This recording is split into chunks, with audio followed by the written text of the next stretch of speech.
like to call the Board of Supervisors to order. May I have a roll call, please? Here. Oops. Supervisor White? Here. Supervisor Jones? Supervisor Schutte? Here. Mayor Bagwell? Here. A quorum's present. Thank you so much. This morning I see that Pastor Henderson is here. Would you please do the invocation for us?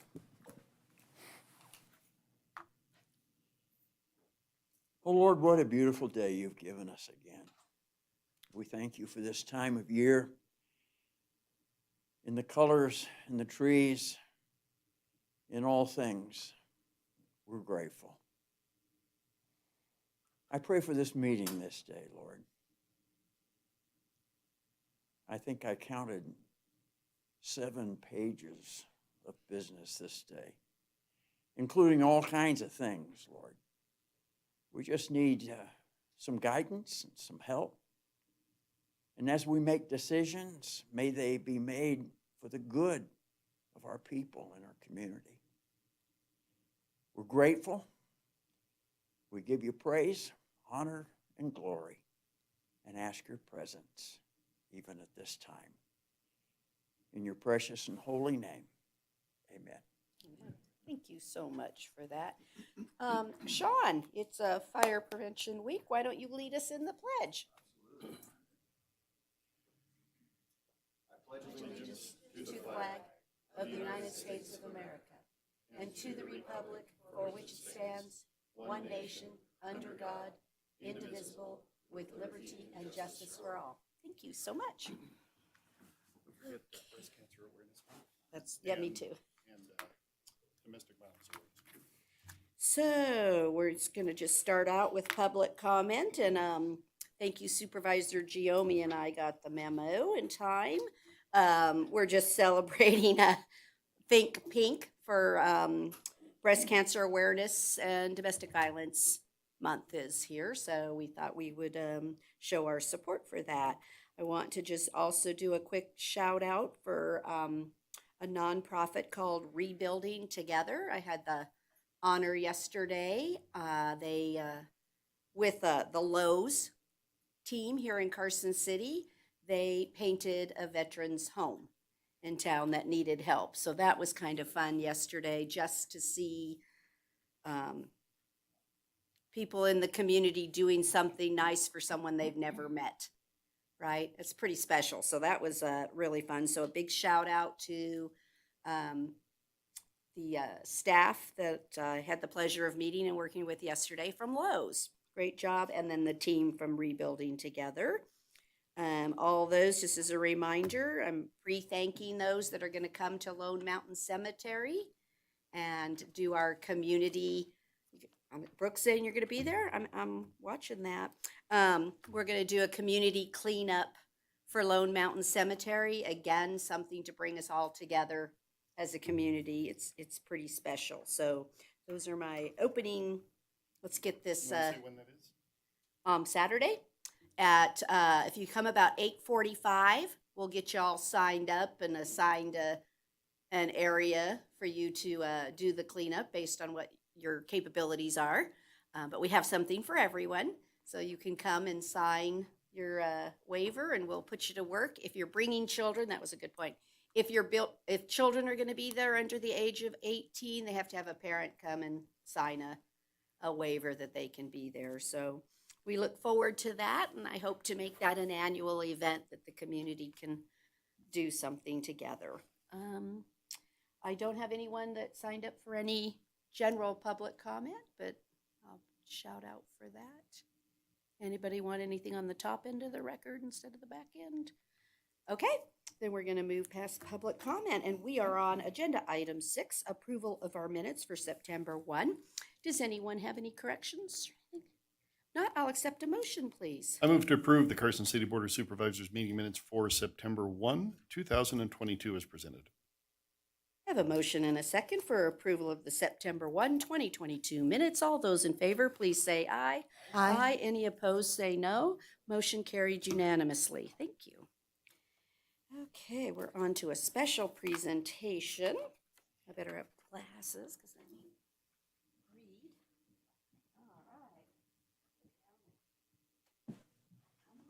on. I see some good-looking people here to do this today, right? Woohoo! Pretty fun. All right, let me just put them on and admit it. I can't read the little print anymore.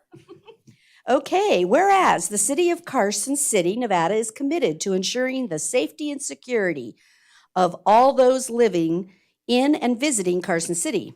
And whereas fire is a serious public safety concern both locally and nationally, and homes are the locations where people are at the greatest risk from fire. Whereas home fires killed 80 people in the United States in 2020. That is sad, just truly sad. And fire departments in the United States responded to 356,500 home fires. Whereas smoke alarms sense smoke well before you can, alerting you to danger in the event of fire in which you may have as little as 2 minutes to escape safely. And whereas working smoke alarms cut the risk of dying in reported home fires in half. Whereas Carson City residents should be sure everyone in the home understands the sounds of the alarms and knows how to respond. And whereas Carson City residents who have planned and practiced a home fire escape plan are more prepared and will therefore be more likely to survive a fire. And whereas Carson City residents will make sure their smoke and carbon monoxide alarms meet the needs of all their family members, including those with sensory and physical disabilities. And whereas the 2022 Fire Prevention Week theme, Fire Won't Wait, Plan Your Escape, that's a good one, effectively serves to remind us it is important to have a home escape plan. Therefore, I, Lori Bagwell, Mayor of Carson City, Nevada, on behalf of the Board of Supervisors, do hereby proclaim October 9th through the 15th, 2022 as Fire Prevention Week throughout this community. I urge all the people of Carson City to plan and practice a home fire escape plan for Fire Prevention Week 2022 and to support the many public safety activities and efforts of Carson City's fire and emergency services. It's pretty important. Yes, it is. We have had 0 deaths, not fires, but deaths, right? Oh. Let's keep that up. Yes. Okay, let's do this. And then I'm also going to ask Sean just a couple of questions because I think that's Fire Prevention Week that let me get a picture in just a second. On down.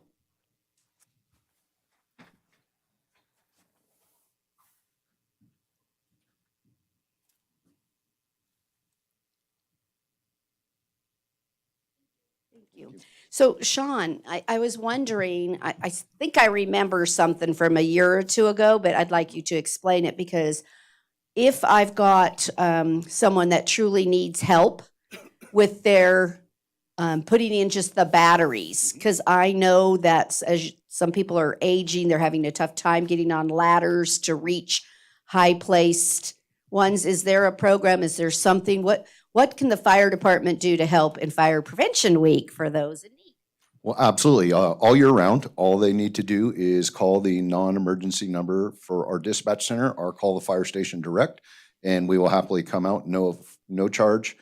Change your smoke alarm. If you don't have the ability physically to test your alarms anymore, we'll do a quick test to make sure they are working, and we'll even help you show your ways out of your house if you need help with that.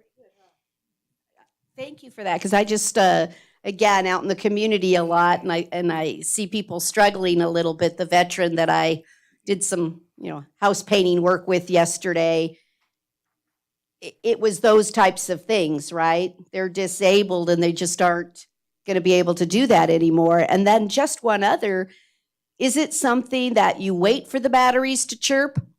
Because that always happens at 2 a.m. in my home. I don't know about your houses, but that's when mine. Or should you have a regular routine that just says, Fire Prevention Week, just automatically change your batteries? I just wonder if that's better to have a routine or what you think. We definitely recommend a routine, something you remember. One thing we do recommend is daylight savings time. So twice a year, when we set the clocks forward or back, change your smoke alarm batteries. I have a new routine. I want to get out of the chirping mode. I want you all to know. Because Chirps at 3 a.m. yeah, it's just a give me on that. Till 3 a.m. I almost think that's a manufacturer Yeah, right? They purposely do that, right? Is there anything else that you want to share with the community if we're in our home, an escape plan, checking our fire alarms? I noticed we were talking about CO2 Mhm. in that. Is there old homes, is there something we should be installing or having done? Anything else we can do to make sure Carson City residents are not in that statistic?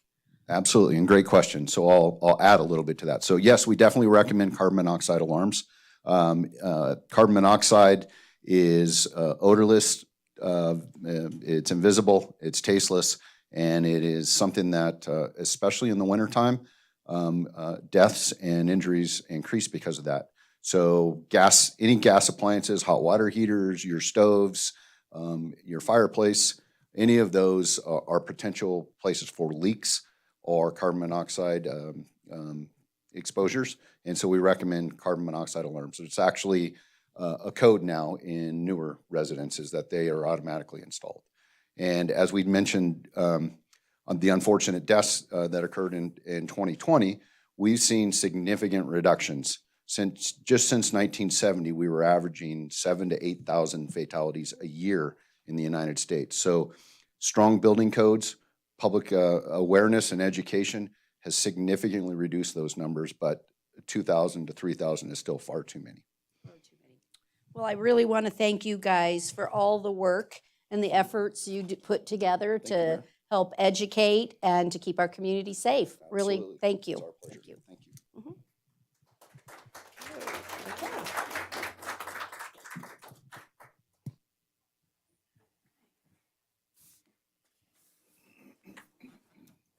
Thank you so much. Oh, well, we'll put the microphones, try not to put it on the floor, right? I think I got it all. Okay, thanks very much. We're now on to our consent agenda. Does any member of the board, anybody have anything they wanted to pull out for discussion? I didn't have anything. Anybody in the public? Okay, don't see any. So with that, I'll accept a motion for approval of the consent agenda. I move to approve the consent agenda consisting of item 8A, 9A, 10A, 10B, 11A, 12A and B, and C and D, and 13A as presented. Motion and a second for approval of the consent agenda. All those in favor, please say aye. Aye. Aye. Any opposed, say no. Motion carried unanimously. Thank you. We're now going to work to agenda number 15A, which is on our IT arena. This is discussion and possible action regarding the submission of a Department of Homeland Security grant for $350,000. Does any member of the board have any questions on this particular grant that we need? No, we're good. Any public comment on this grant? Nope, seeing none. Okay, I'll accept a motion, please. I move to approve submittal of the grant application. I have a motion and a second for approval of the grant application for $350,000. All those in favor, please say aye. Aye. Those opposed, say no. Thank you. Motion carried unanimously.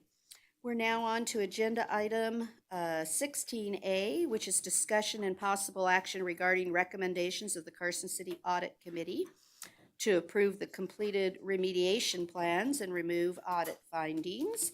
And I'll start with a disclosure that actually is for 16A and 16B, as both of these deal with internal audit. NRS 281A 420 requires me to disclose a conflict of interest and abstain from voting when I have a disqualifying conflict. My son is a partner at Eide Bailey.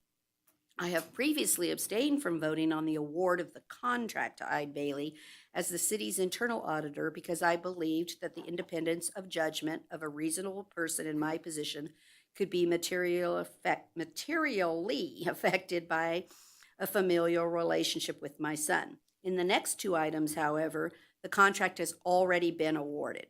My son does not have any direct involvement in this audit, and the items before us now only involve procedural action in allocating the previously awarded funds for the 2023 audit work program and in considering the audit committee's recommendations for the closure of items where remediation was validated by Eide Bailey.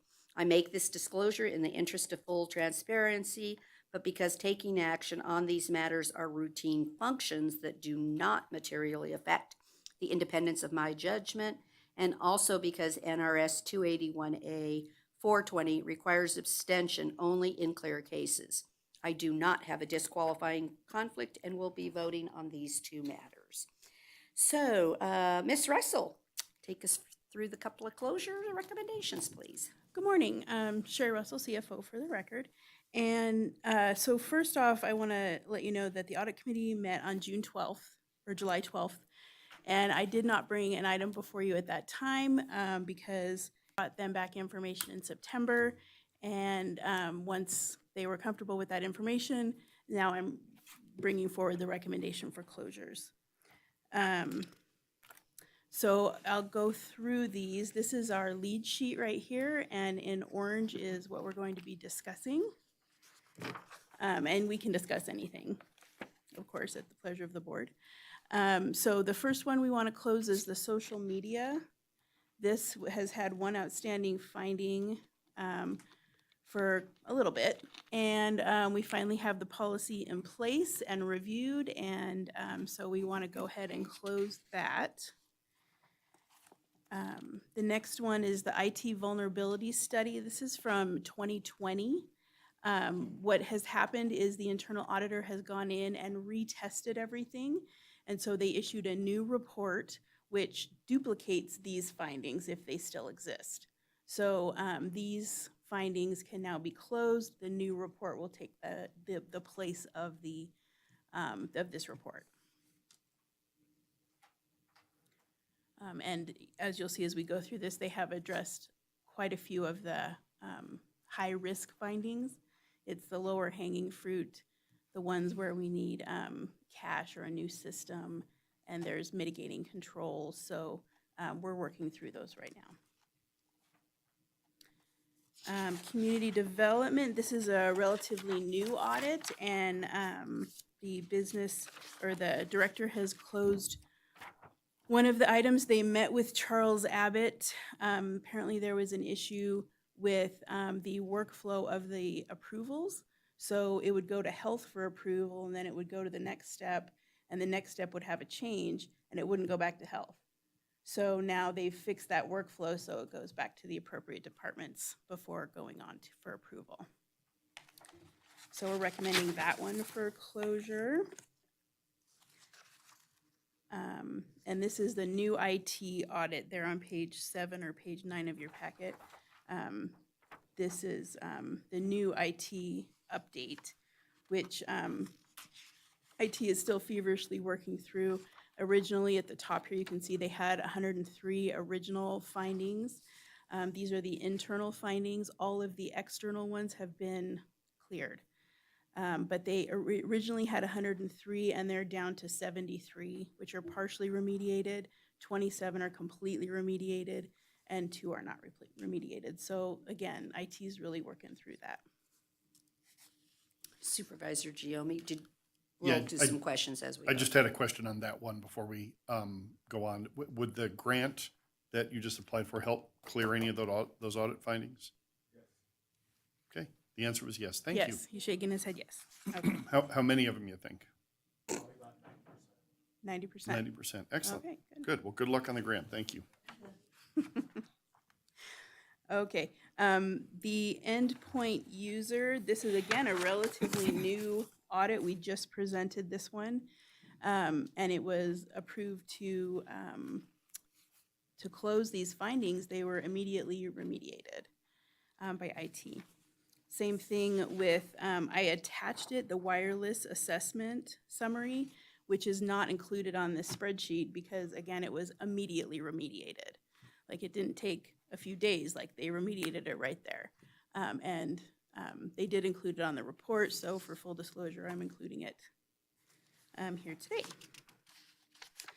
The last thing that the audit committee's been doing is the body cams testing. And this is just because it's kind of a new program, a new requirement by NRS, and there's liability involved with this as well. So they asked, the audit committee asked them to do a risk assessment of how deep they really needed to dive into this.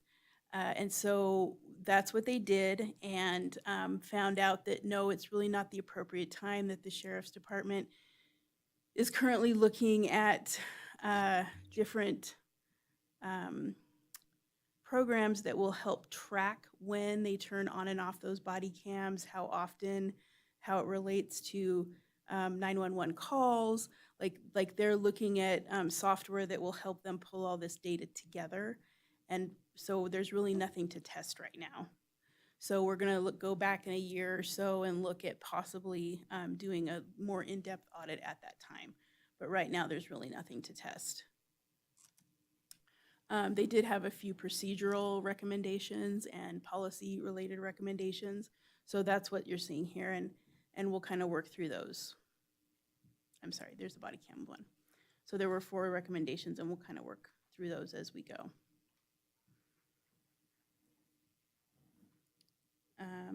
And that's really all I had. So again, just to wrap things up, we are recommending complete closure of the IT vulnerability audit from 2020. The one last item on social media, just item number 8 on the community development, and then the entire wireless and endpoint audits. So I would like Frank and Ms. Sullivan, if you could just come up. I have just some questions on the record, and so Hope is already here, so we'll go with that one. On item number 7 on the community development one, it talks about the contract with Charles Abbott, specifically requiring some building code enforcement. And the remediation plan said that there was a scheduled meeting for August of 2022 with the DA and their staff. Has that been resolved? Because I'd really like to know, are we having an interpretation dispute on what it says in the contract? You can have mine if you need it. Yeah, as far as that goes, you can have it. It's this one.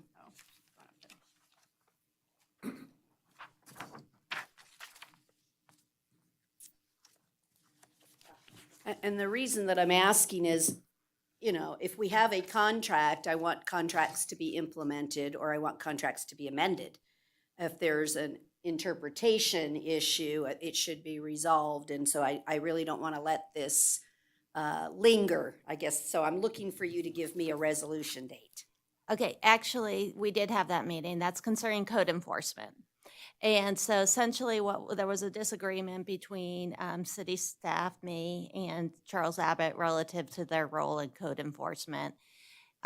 We did meet, the city manager's office was present, the DA's office was present, Charles Abbott's management was present, and there was agreement that Charles Abbott does have a code enforcement role as part of their contract, and they are pursuing that.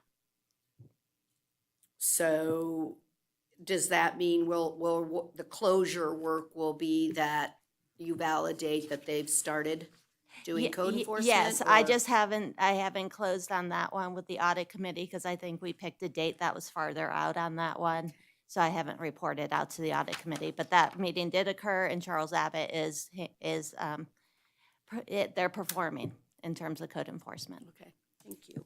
And then, Frank, the audits that we receive from Eide Bailey are, of course, the details are much more confidential and we can't see for the right reasons because we're trying to assess vulnerabilities and we don't want to push them out and tell everybody come on right through here.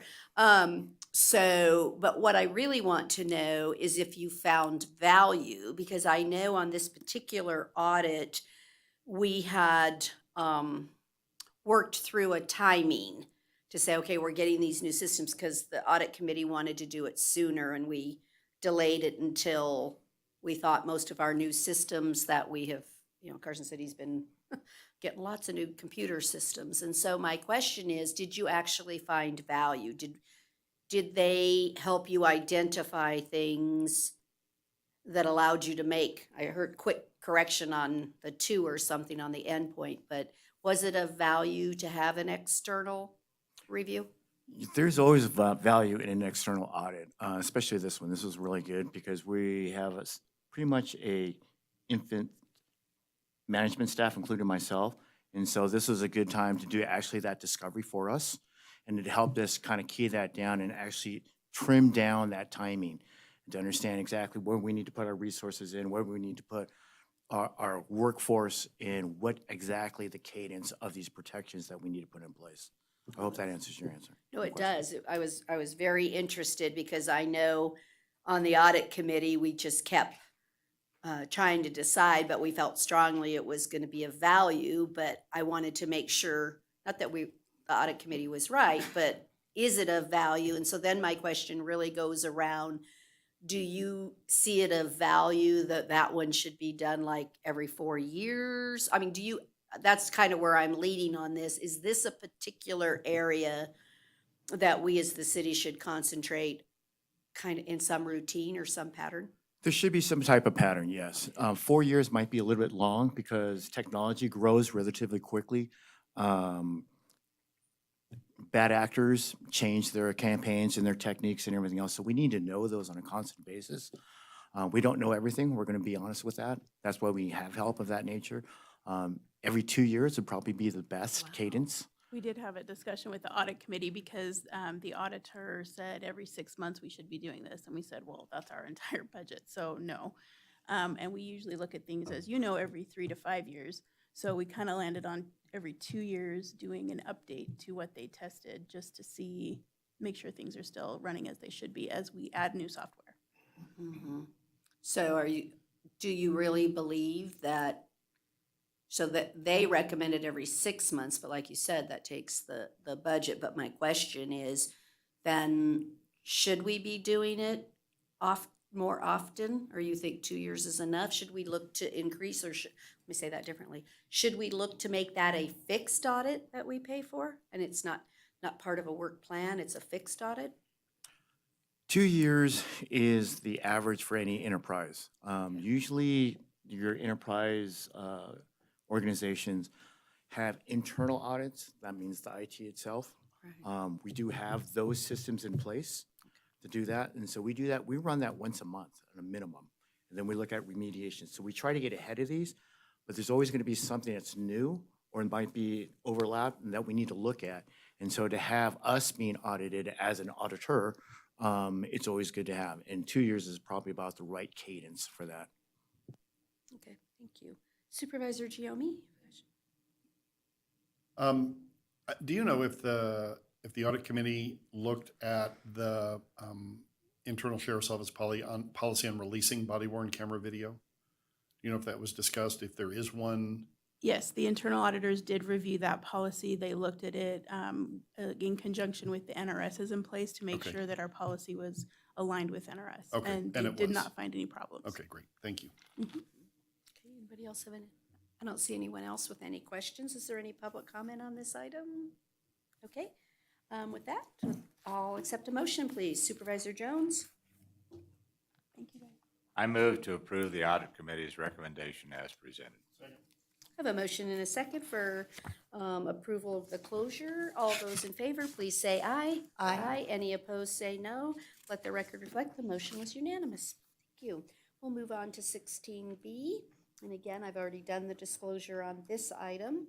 So this is for discussion and possible action regarding fiscal year 2023's audit work program and services as recommended by the audit committee. Ms. Russell? Yeah, and this item is usually brought before you in July or August, but as I stated with the body-worn camera, we just weren't sure where that was gonna land. Was it gonna be a $60,000 project where they dive really deep? It ended up only being a $10,000 risk assessment to, look at the policies and figure out what's happening to decide if we needed to go deeper. So waiting for that to be done, we are coming a little later than normal, but these are the proposed 2023 audits. They're going to do their normal risk assessment. That's more towards the end of the year, getting ready for 24. We had that same thing every year. Utility billing is a big one. We're implementing our new ERP system. This is the last piece of that system. So it made sense that 1 year after implementation, just like all the other ones, we're going to hit utility billings and make sure nothing got lost in the change. And then, as we talked about, the sheriff body worn cam was more of a risk assessment. They're looking at doing a grants program. Again, we did one in 2018. However, we have been getting a lot of grants.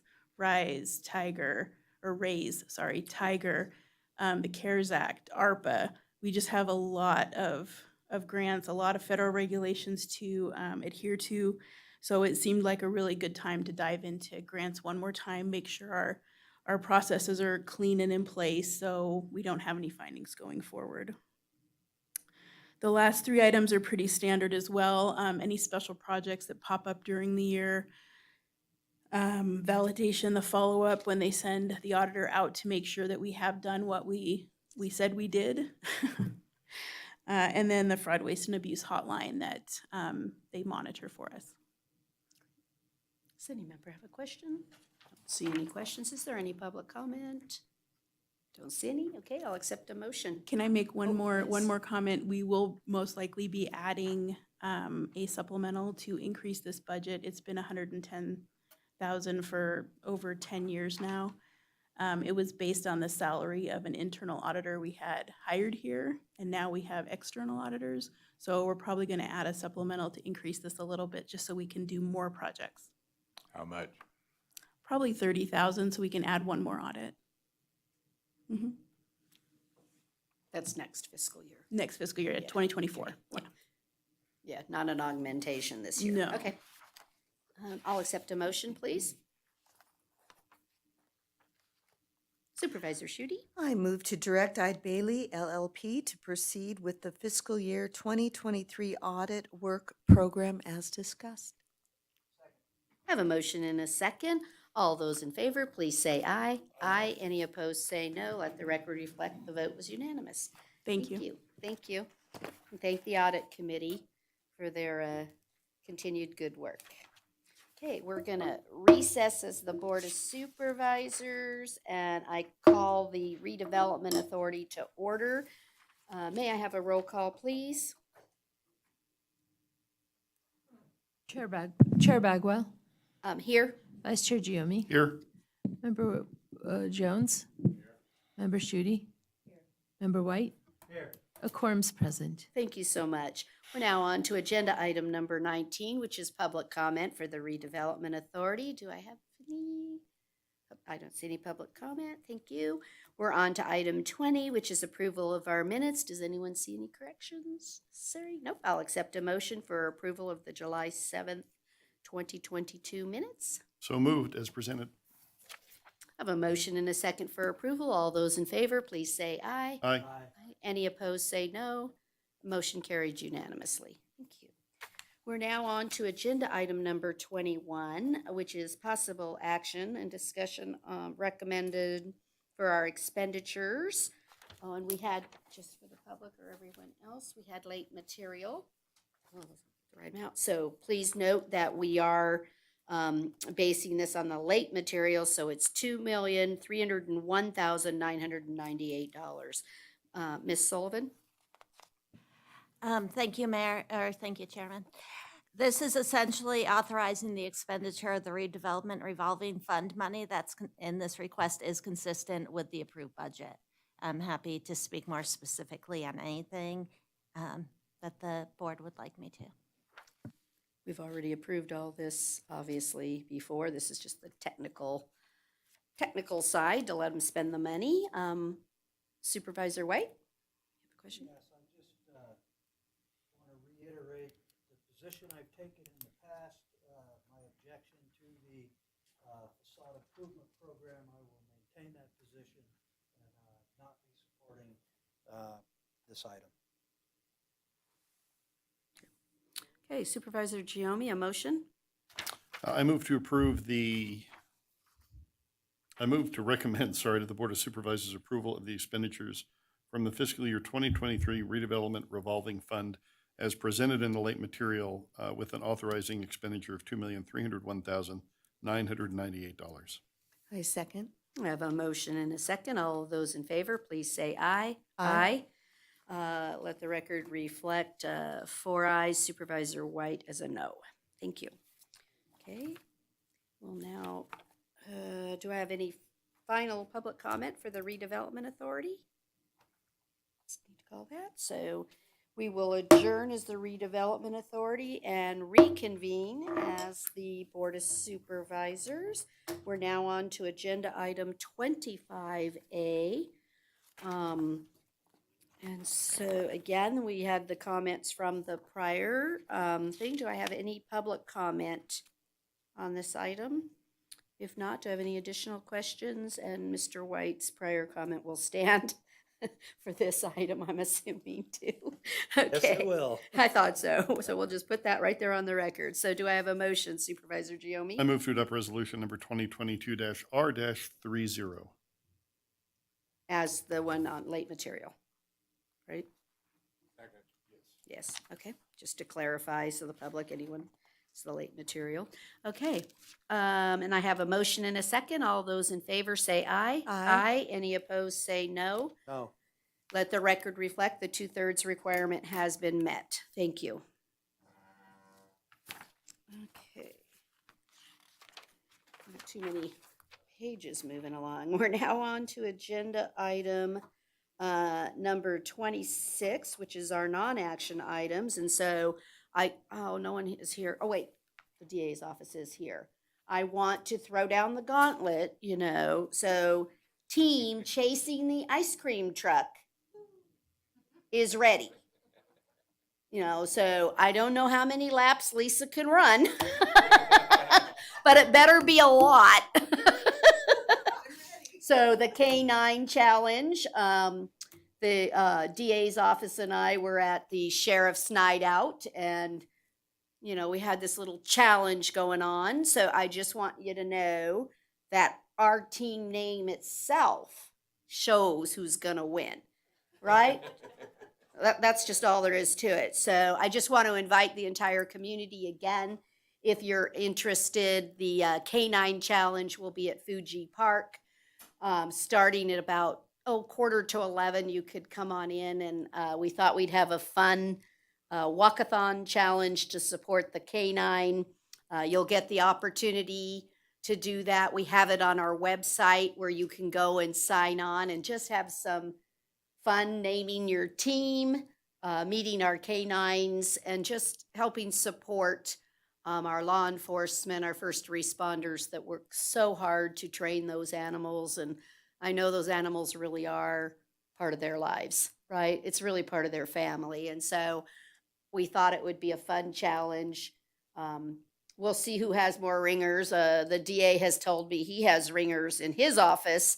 That's right. So we'll see. But I invite the whole community to come out and share that opportunity with us. But chasing the ice cream truck, that name is taken. So we will have a good time with that. Does any other member? It's on the 15th at Fuji Park at 11 a.m.